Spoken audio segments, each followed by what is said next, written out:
The violence in eastern DRC needs to stop. However, there's no military path to resolve this crisis. It is absolutely clear that this is only possible as a result of political agreements. We're convinced that the Luanda process remains the best forum where agreements can be reached. We carefully listened to the representative of Angola during the meeting of the Council on Sunday. Angola clearly stated that the only obstacle to preventing a signature of a reconciliation document between Kinshasa and Kigali was the issue of cessation of government interaction with the illegal armed formations, and primarily with the M23. Without settling the status of this group as part of the intra-Congolese dialogue, any attempts to improve the situation between the DRC and Rwanda will not bear lasting fruit.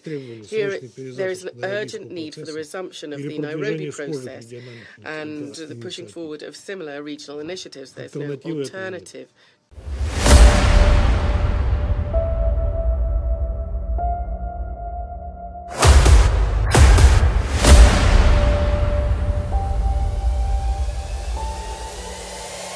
This is the journey to One Africa. Mr. President, thank you for the floor. Members of the Council, first of all, I would like to note that for the first time in our meetings, Rwanda did extend condolences for the fallen peacekeepers. However, I would like to rectify something. The peacekeepers did not die in a process. The peacekeepers were killed. Second of all,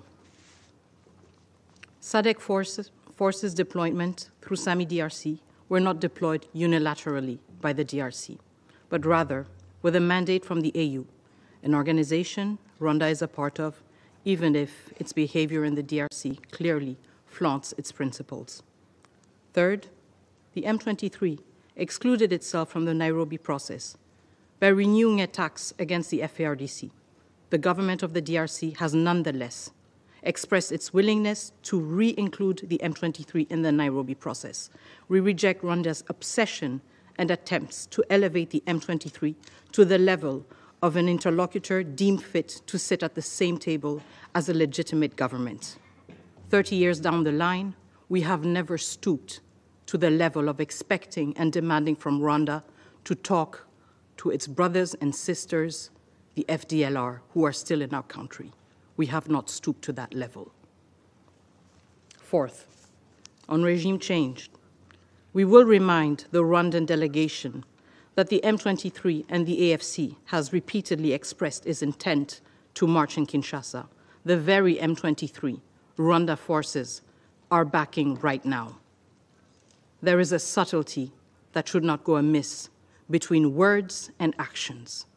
Rwanda's actions, side by side with the M23, are actions seeking to overthrow a legitimately established government. On the Luanda and Nairobi processes, we will remind the Rwandan representative that the DRC never left the negotiating table. It was Rwanda that did not show up on the 15th. It was Rwanda that did not come when President Lorenzo invited us. And President Kenyatta was also present. President Tshisekedi honored his commitment. In the past weeks, we have seen efforts, calls from this council, from our partners, from our friends, urging us all to renew our efforts within the Luanda process. The DRC never left the table. It is up to Rwanda to come back to the table.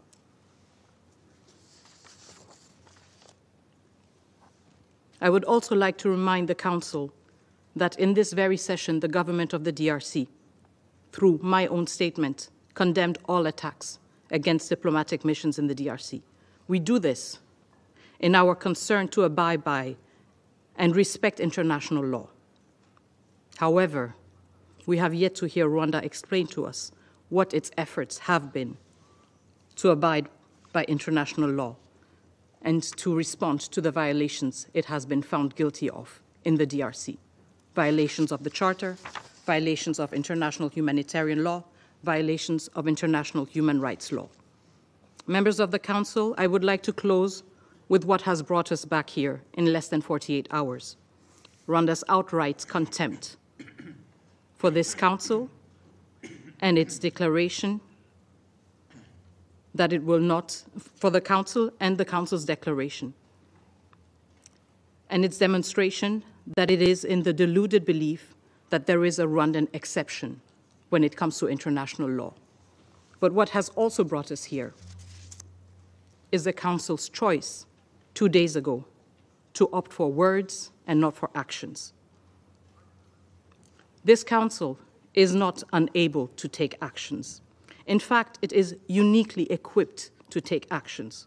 Hence, the question that remains at the end of this meeting is whether this Council is unwilling to act. Thank you.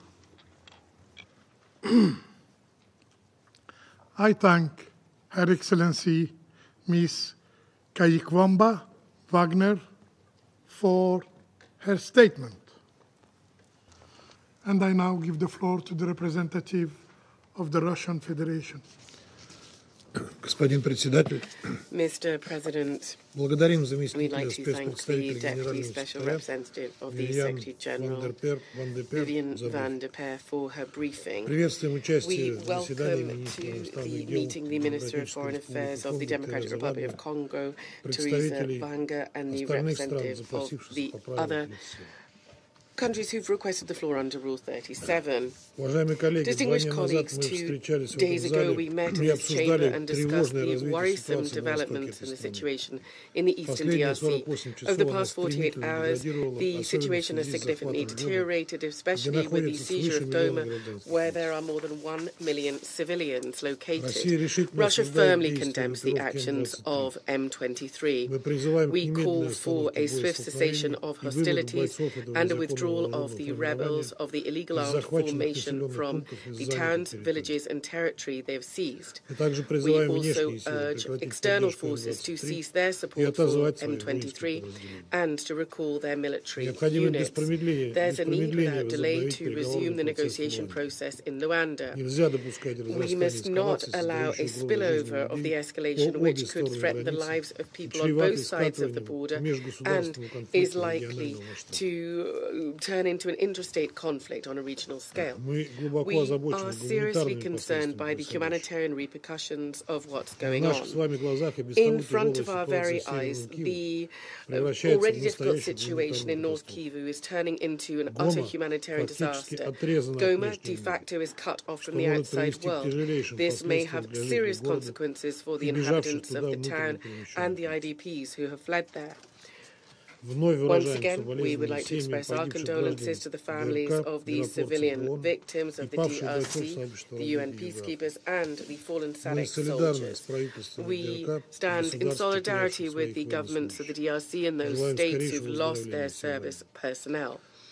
We wish their speedy recovery. We'd like to underscore that Russia unequivocally condemns the attacks on peacekeepers. It's absolutely unacceptable. We firmly support the UN peacekeeping mission in the stabilization mission in the DRC, its leadership and the Blue Helmets. We also condemn any attacks and acts of aggression regarding international diplomatic representation. Such actions have absolutely nothing whatsoever to do with peaceful demonstrations. We urge Kinshasa to ensure the protection of foreign missions and diplomatic staff, pursuant to the Vienna Convention and its international obligations. The violence in eastern DRC needs to stop. However, there's no military path to resolve this crisis. It is absolutely clear that this is only possible as a result of political agreements. We're convinced that the Luanda process remains the best forum where agreements can be reached. We carefully listened to the representative of Angola during the meeting of the Council on Sunday. Angola clearly stated that the only obstacle to preventing a signature of a reconciliation document between Kinshasa and Kigali was the issue of cessation of government interaction with the illegal armed formations, and primarily with the M23. Without settling the status of this group as part of the intra-Congolese dialogue, any attempts to improve the situation between the DRC and Rwanda will not bear lasting fruit. Here, there is an urgent need for the resumption of the Nairobi process and the pushing forward of similar regional initiatives. There's no alternative to this. Mr. President, attempts to settle the crisis will also not bear fruit if the countries of the Great Lakes region do not take decisive measures to combat the illegal exploitation and smuggling of natural resources, the lion's share of which, as we all know, come from the eastern DRC, which is beset by instability.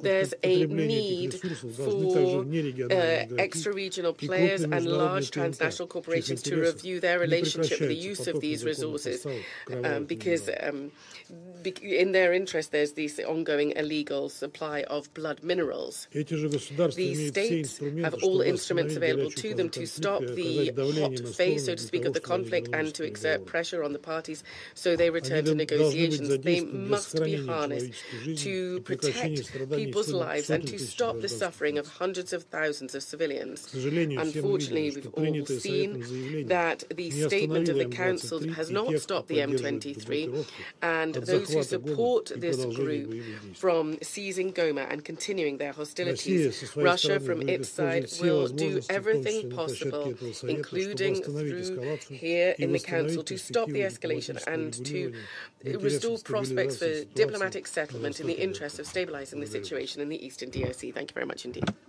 I thank the representative of the Russian Federation for the statement.